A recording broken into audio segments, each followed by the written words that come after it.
Kina da kyawun da kowace halitta ta kalle ki sai ta ji ina ma a ce a cikinta aka yo ki. Ki yawaita kallon kanki a madubi mana. Ta hakan ne kaɗai za ki fahimci abin da kowa yake faɗa miki game da kyawunki.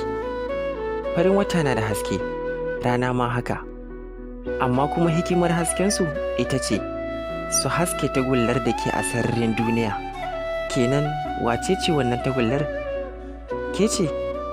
Hafsat, ina son ki a raina. Ba iya ke kaɗai ba, face ko abin da ya alaƙantu da ke matuƙar son shi nake yi a raina. Ko hanya kika taɓa bi kika wuce idan na zo akan wannan hanyar sai na riƙa ji a raina ina ma a ce ina a gurin kika wuce. Ina ma a ce ni ne ƙasar da ƙafafuwanki suka taka suka wuce.